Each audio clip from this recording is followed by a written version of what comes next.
Welcome back to the channel. This is Roberto of Full Curl Precision again.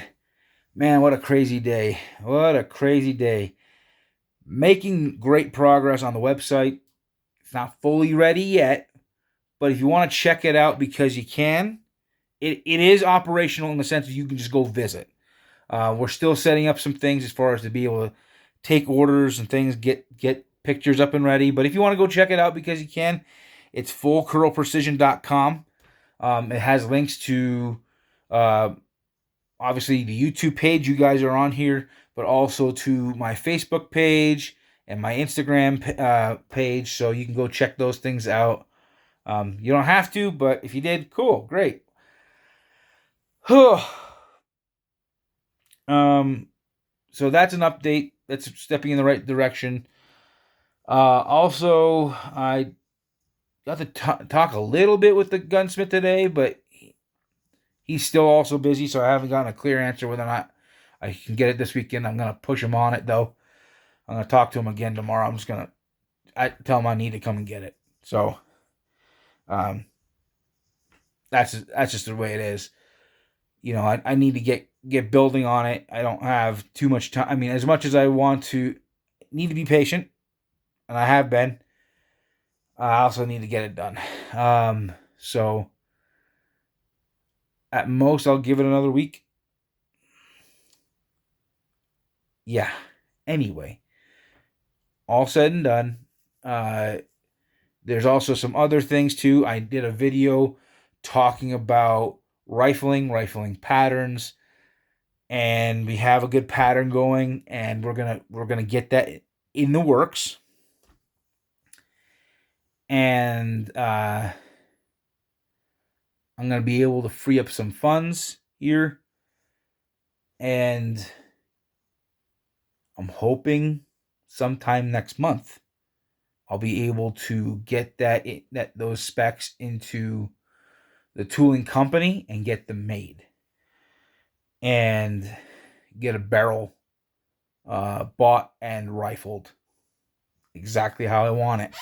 That's the idea. I'm probably gonna go with a Pacnor barrel this go around, just because they seem to be pretty affordable. I'm gonna actually need to call them at some point, check out their hours, but the plan is to. So I was saying that I was gonna give my Bergara to my buddy, the technician, right? But we were talking about it a minute, and I said, well, here's the thing. Since I was put out the survey, hey, 24 or 26-inch barrels for the next build, and y'all were like 26, and we're trying to do this rifling thing. If we were to take this gun, which has a really good bolt and a trigger, a really good bolt and trigger in it, and I were to rebarrel it and to put a different stock and magazine on it, it's not going to be as an insane of a build to get to that point. And I already have a lot of the same components because I already got the Picatinny rail, the muzzle brake. I can take the muzzle brake off and reuse that. I have a scope, but I'll probably upgrade the scope.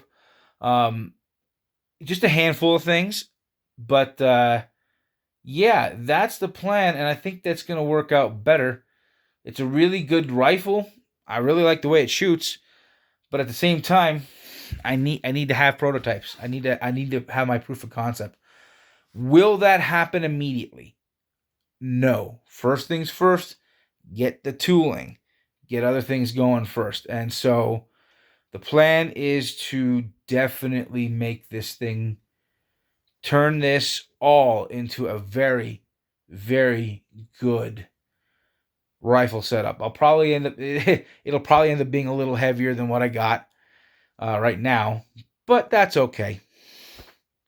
I'm not afraid of a heavy rifle. I told him he'll get the one with the 22-inch barrel. He's not going to shoot as far. He doesn't shoot as far as I do. So, but that said, for 500-yard hunting, that gun will do everything, and do it with some authority too. There's some pretty good mule deer hunting over in Idaho. There's some decent elk. Nothing. I feel like Montana elk hunting is a little better, but that's just me. I don't know. My thought process on it is just that there's more volume of elk in Montana. But that doesn't mean that there aren't good spots to hunt in Idaho. In either case, that's the plan. And I think it's going to work out great that way. I still have a proof barrel. Let me turn this around. Here we go. So, there you go. So, drawer full of stuff. So, I still got that proof concept, proof research carbon fiber barrel. That's going to go in a Savage action and get built up. So, yeah, there's ideas, and it's going to happen. It's going to work out. For those who know, who's been around, when loaded properly, your standard 270 is a phenomenal cartridge. And I think for my wife, I'll stick with the standard 270. And probably because she's going to spend more time hunting deer than elk, I'm going to build that load with the 140 grain Sierra tipped Game Kings, also known as the Game Changers. I think that's going to be a perfect load. If I get it going, I don't know, 3,000, 3050, something like that, like 3,000 to 3,100, right in that realm, out of a 22-inch barrel with good accuracy, I think that's going to be just absolute money for her. So that's the plan. The plan is to do that, and then so she can have her own rifle. So if that's the case, then I'll be able to reutilize that burst 2.5 to 10, which would be perfect because she doesn't shoot as far as I do. She's a good shot, don't get me wrong, but she doesn't shoot as far as I do. So for her, I think a standard 270 is going to be ideal. Using the carbon barrel also makes it a little lighter on her. She doesn't have the best of shoulders. So it'll fit this sweet spot where she'll be able to have a good time with it. And the nice part about it is I can put it in a Savage 110 action and put it in a MDT field stock. When I had a Weatherby 307, they use an MDT stock on them, and she really liked it, and it fit her well. So the nice part about the MDT field stock is it's built just like that. So it's going to allow her to have that type of feeling, and then, being able to hold that kind of capacity, because again, in terms of a 5+1 magazine, that'll be really good too, because where we live, when we get our deer tags, it's pretty common to have shots at 2 or 3 deer every time you go out. And I'm talking about each person. So it's a good idea to have that kind of a rifle set up, because there's opportunities where you can literally go home with 4 or 5 deer. That's not an exaggeration. And we've done it before. And it is a lot of work, yes. But it's worthwhile work. And so, yeah, I think that's going to be the plan. Still build with that Savage. I'm not going to go crazy in terms of the action. It doesn't have to be anything fancy. Just another Savage 110 action. Like I said, I took the barrel to the gunsmith and I got it checked out. It was out of a Savage 110 ultralight. I made a mistake in my powder charge, and the action did not appreciate it. But that was also when I was ultra new to reloading and made a stupid mistake. So I lived through it. I'm fine. And I didn't get no major injury, just tiny little thing. But, that's also why I talk about the safety aspects of being respectful and mindful and really learning your data, and also doing your load testing correctly.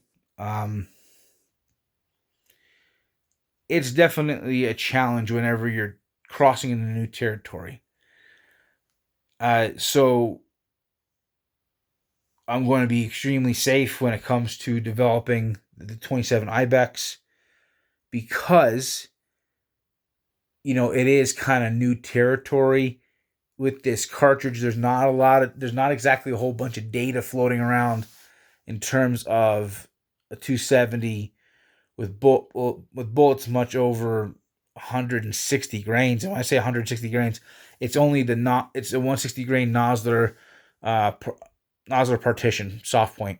It's not a it's a common enough bullet, but it's not your usual. So to be able to cross over into that is going to be kind of interesting. I'm going with slightly slower burning powders for the moment, but I believe that there's a good chance that I'm still going to be able to push good velocities.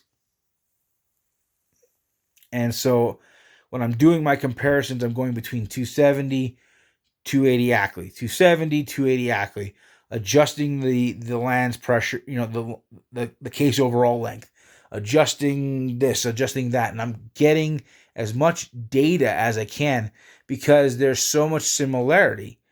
So the idea is to match 280 Ackley type performance, 280 Ackley to like a T, except, actually be more honest about the numbers. The other aspect is to have it be a lot more affordable. That's going to be the biggest thing here, because whether you have a 280 Ackley or even a 280 Remington, typically both are going to cost more. Typically both are more expensive, even just in reloading compared to a standard 270 or 30-06. And it all has to do with common components. The 280 Remington never achieved the popularity of the 270 Winchester. Why? I don't know. It just never did. And, if there's anybody here that's looking at this going, oh, you're just trying to replace the 270 Winchester, no, you're dead wrong. You are absolutely dead wrong.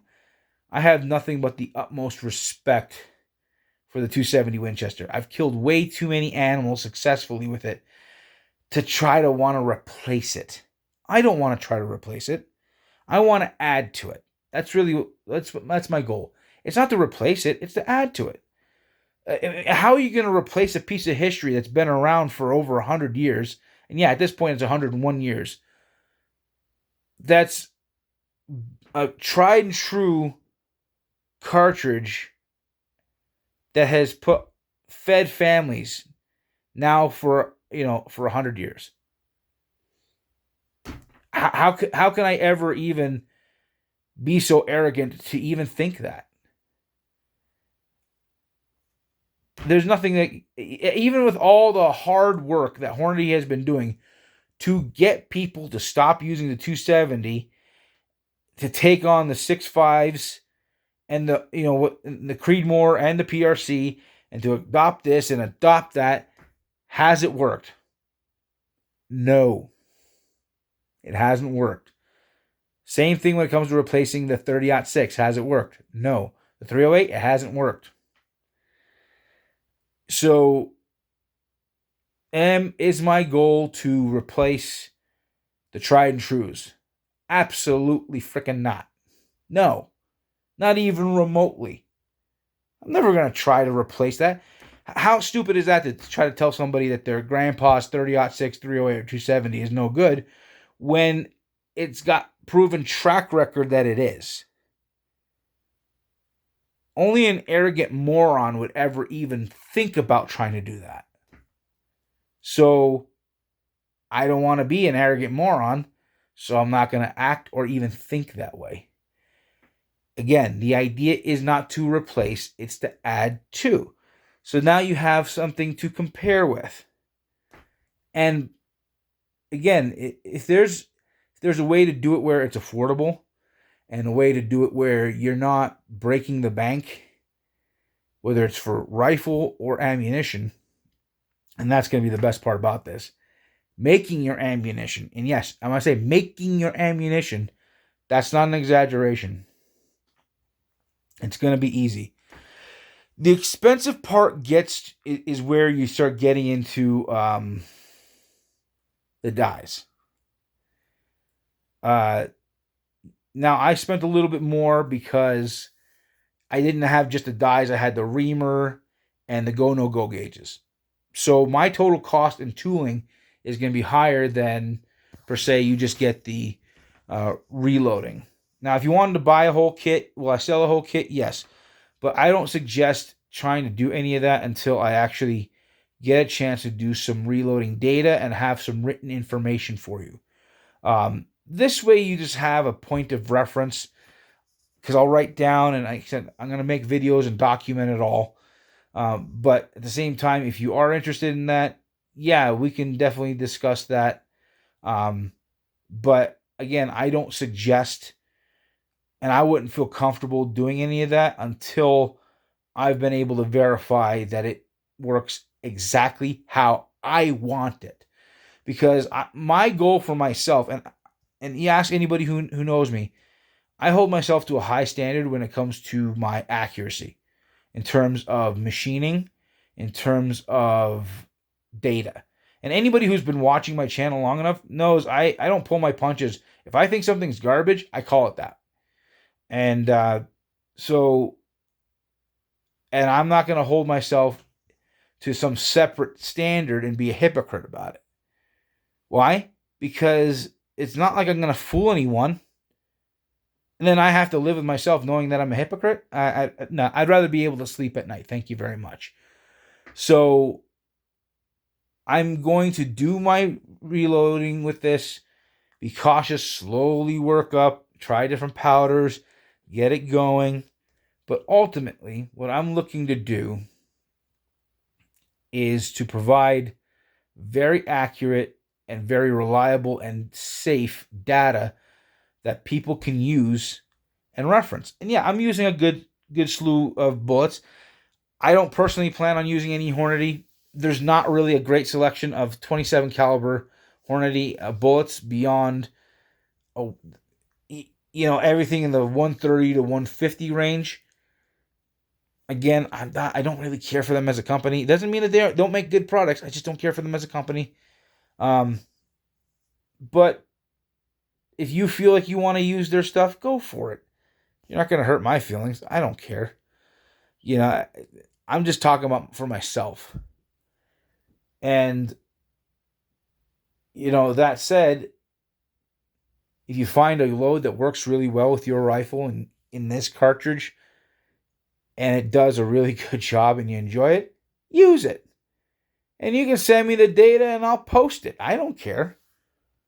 Because part of this is sharing your experiences as well. It's not just for me. Again, when I say that opened up the community settings, I really meant that. Like, I really want people to be able to go, hey, check this out. I found something cool. Bam, post it up, and people are like, oh man, I need to try that. That's the kind of thing I want to do.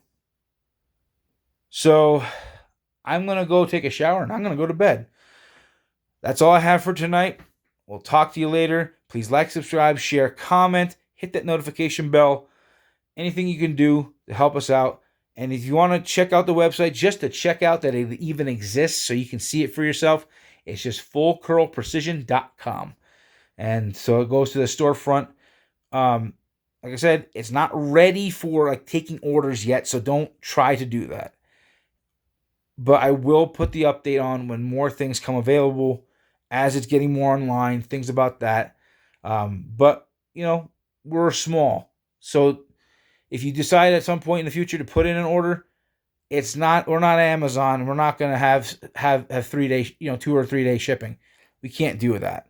So it's going to be made to order, then it's shipped directly to you. So I appreciate all the support. Thank you, and thank you. And we'll talk to you again.